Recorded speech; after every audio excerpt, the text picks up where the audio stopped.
강의를 하다 보니까 먹지를 못했네. 아이고. 많이 먹었다고? 그래, 먹긴 먹었네. 오늘 다 먹어버려야 돼. 오늘 넘기면 이거 진짜 상해, 못 먹어. 아유. 자, 이게 제가 대통령이 됐을 때 그 시나리오예요. 제가 대략적으로 다 얘기했어요. 이제 디테일한 것까지 있는데 이제 거기까지는 그렇게 얘기할 필요 없고. 그래요. 그럼 보통 3차 세계대전이 일어나면 핵전쟁이야. 그럼 핵전쟁이 일어나면 어떻게 되냐? 전 인류의 인구가 어떻게 90% 이상이 다 죽어요. 몇 프로만 사나요? 적게 사면 1%도 못 사는 경우도 있어요. 그럼 그때 가봐요. 상황에 따라 그때 틀려요. 근데 정확한 건 어때요? 90% 이상은 다 죽어요. 1%도 못 사는 경우도 있어요. 1%가 언제나 보통 제3차 세계대전이 일어날 때면 인구를 딱 100억 인구까지 맞춰야 쳐진대요. 지금 줄여가지고 지금 이런 갈등 사태가 발생 않는 거야 지금. 2038년도가 되면 전 세계 인구가 딱 100억이 딱 피크를 찍어요 그때. 그럼 어떠냐? 100억 인구 중에서 일단 90억 인구는 90억 이상은 다 죽는다고 보면 돼. 3차 세계대전 핵전쟁이 일어나. 그러면 누구 뭐 승전국만 남나요? 승전국도 많이 죽어. 제가 알기로. 우리나라 저기 핵 반사으로부터 벙커 그 시스템이 잘 돼 있는 국가들은 거기 살아요. 미국도 그게 좀 돼 있는 데가 있어. 로켓 산맥이나 이쪽이나 어떻게 러시아도 우랄 산맥 쪽에 이렇게 크게 해놨어. 거기도. 그러면 나중에 거기 방공호에 있으면 어떻게 돼? 거기에 일단 살아요.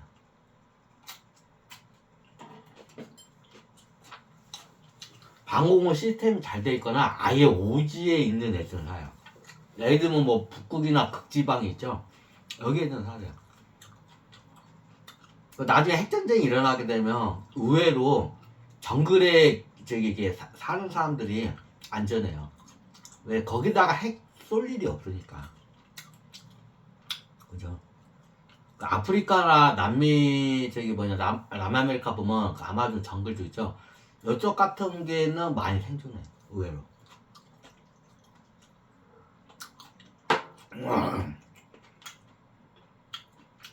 근데 그때 상황이 틀려. 그럼 어떠냐? 보통 2038년도에 3차 세계대전이면 핵전쟁이고 핵을 쏘게 되면 다 방사능으로 다 죽어. 그때 100억 인구를 찍어요. 100억 인구가 어떻게 돼요? 몇 년 안에 약 3년 안에 거의 대부분 다 죽어요. 거의. 그러면 그 100억 인구 얼마까지 주냐? 1억 밑으로도 줄여요. 상황에 따라. 그건 시대마다 그때 틀려. 인데카의 데이터를 보면. 기적적으로 많이 살면 100억 인구 중에 몇 억이 한 10억 명은 살 수가 있어요. 생각보다 핵전쟁이 크게 발발하지 않으면 10억 명 가까이 살 수가 있어요. 10억 명, 10%가 살 수가 있어. 그럼 나중에 90억 명은 죽나? 90억 명은 죽어요. 그 짧은 시간에 몇 년 안에 다 죽어요. 다 보면 핵 폭염으로 해서 죽는 게 아니라 방사능으로 죽어 다 대부분. 핵으로 해서 이렇게 직접적인 그 폭발로 해서 죽는 사람들은 극소수 별로 그렇게 많지가 않아요. 대부분 방사능으로 다 죽어 그냥. 방사능이 오염돼서.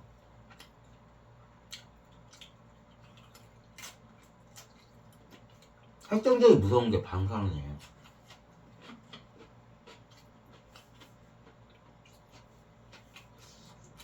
맛있어.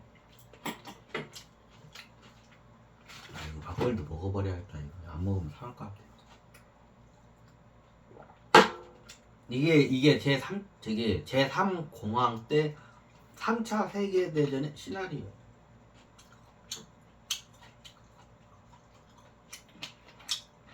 그럼 어떻게 되냐? 그건 상황에 따라 틀려요. 만약 제가 하게 되면 우리나라 사람들은 아마 거의 안 죽을 거야. 아마. 방공호에 안전하게 들어가게 되면. 예를 들면 통일된 남북한 인구가 제가 알기로 한 5천만이 좀 넘어요. 약 5천만 인구하고 전 세계에 있는 그 방공호에 잘 숨은 사람들만 좀 살아남아요. 많이 살아남으면 10%. 적게 살면 어떻게 해요? 1%도 살아남지 못해. 핵전쟁 때문에. 그 시기에는. 진짜 많이 살아야 10%를 살아. 그럼 100억 인구의 어떻게 약 10억 정도만 살아남고 90억은 다 죽어요. 심하게 가면 어떻게 돼요? 1억 명도 못 살아. 그럼 100억 중에 99억 명 이상은 다 죽고 1억 명 미만만 사는 경우도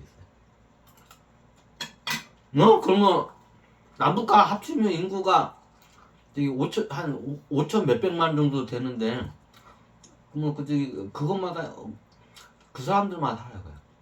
나머지는 이게 조금씩 살아요. 이게. 그럼 실질적으로 어떻게 돼요? 이게 남북한 인구 5천만하고 나머지 조금씩 이게 생존을 해. 그럼 어떻게? 실질적으로 전 세계를 어떻게 통일한 거랑 마찬가지죠.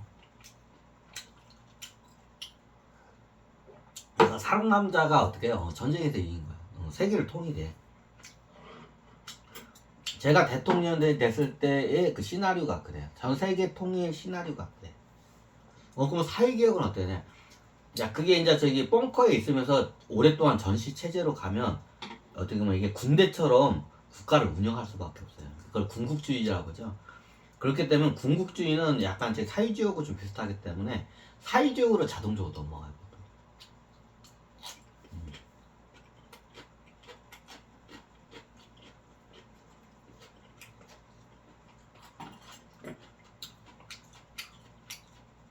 그럼 대한민국 사람만 심하게는 여기 한반도 사람들만 살아남고 나머지는 다 죽는 경우도 있어요. 그럼 그렇게 가죠. 그러면 그 나은 사람들이 어떻게 다시 이제 애를 낳고 인구가 팽창을 해가지고 이제 우주 개척 시대가 이제.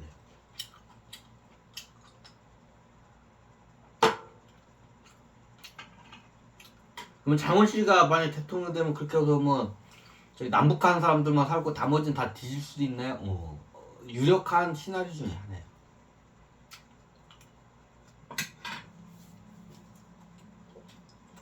현진계에서 코딩한 유력한 시나리오. 왜 인종이 틀리고 언어가 틀리고 문화가 틀린 그 상태에서 또 이게 하게 되면 이게 갈등이 생겨요. 그러니까 아예 어떻게 해요? 한 인종과 한 민족만 남겨놓고 딱 죽여버려요. 천신들 그렇게 작업을 해요. 그러면 같은 인종하고 같은 언어를 쓰고 문화가 비슷한 한 민족만 살아남고 다른 민족도 싹 죽으면 어떻게 되냐? 갈등의 요소가 없어요. 너무 당연하죠. 그럼 세계 통일이나 우주 개척했을 때 우주 전쟁이 나중에 다음 이게 시대에 타고 나면 우주 개척 시대 되면 이게 인종이 틀리고 문화가 틀리고 어떻게 이게 우주 이제 행성 식민지가 생겨. 화성 식민지, 금성 식민지, 수성 식민지가 생겨. 그럼 나중에 그걸로 해서 또 갈등이 생겨.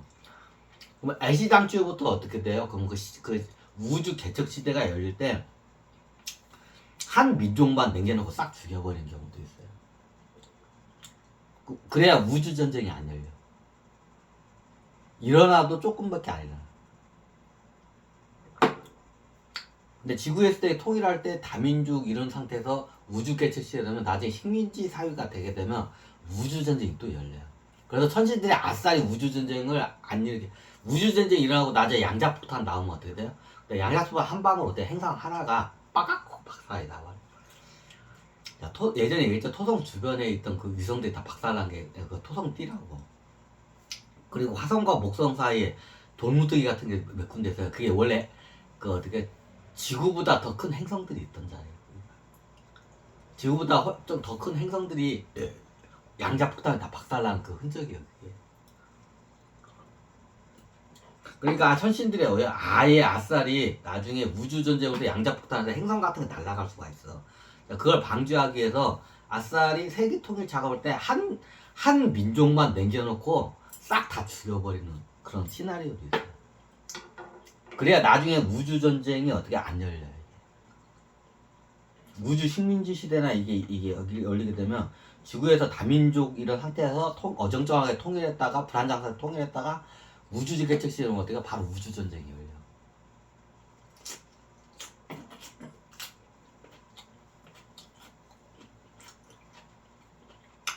그럼 그 민족이 대부분 그 한 민족만 살아남으면 핵전쟁 때 대부분이 여기 우리 한민족이에요. 현 시대에 그게 작업이야. 한민족만 딱 남겨놓고 싹 다 죽여버려. 핵전쟁 때. 그래 나중에 우주전쟁 때 어떻게 해요? 양자폭탄으로 이게 행성 같은 박살나는 일이 발생을 안 해요. 왜 인대까지 시대 실험을 저기 인류 실험을 다 해봤는데 항상 그랬어. 그게. 그러니까 갈등의 요소를 아예 애초부터 없애서 지구에 있는 한 민족 하나만 빼고 싹 학살해서 다 죽여버리는 경우도 있어요. 이런 시나리오도 있어. 무섭죠? 내가 그걸 하기 위해서 태어나 여기에 지금 지구에 내려온 거야 지금.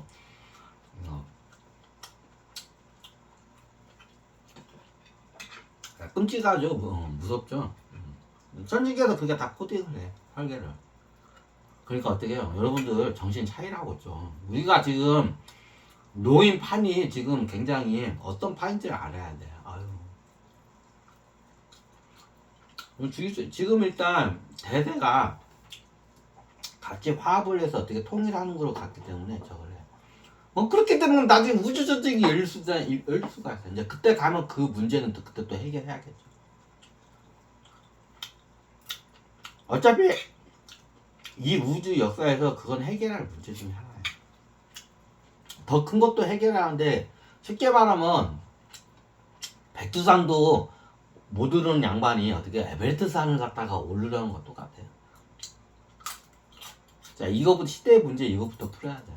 마치 백두산을 넘는 거 올라가는 것 같아. 백두산도 못 올라가는 사람이 어떻게 돼요? 에베레스트 산을 갖다 올라가기 때문에 말이 안 되죠.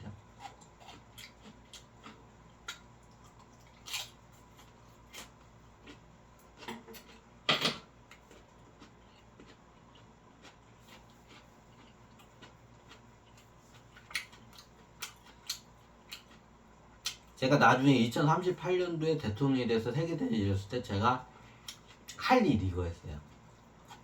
저는 이건 2012년부터 2010년도 사이에 이걸 제가 다 그걸 갖다가 숙지를 다 해요. 그럼 때가 됐을 때 어때요? 그걸 이행을 하게끔 됐어요. 그럼 이거는 그 누구한테도 얘기를 원래 하면 안 돼요. 왜 이게 발설이 되게 되면 어떻게 돼요? 그 프로젝트가 어떻게 돼요? 실패할 확률이 높아지니까. 무섭죠. 자, 이런 일들이 이게 어떻게 다 코딩이 돼 있어요. 여차하면 어떻게 그렇게 갈 수도 있어요. 내가 아니라도 누군가 해 그거는. 근데 정신 차려야 돼. 지금 전 세계에 있는 전 세계에 있는 대중들 다 정신 차려야 돼. 지금 우리가 지금 어떤 판에 있는지도 모르고 지금 아유. 다들 악의 작품이야. 이기주의에 빠져. 그럼 어떻게 해? 그때 이대로 가면 어때요? 말 그대로 심판의 날이 와요. 그러면 저기 장문씨 같은 애들 다 죽이면 되잖아. 좋은 질문이야. 그러니까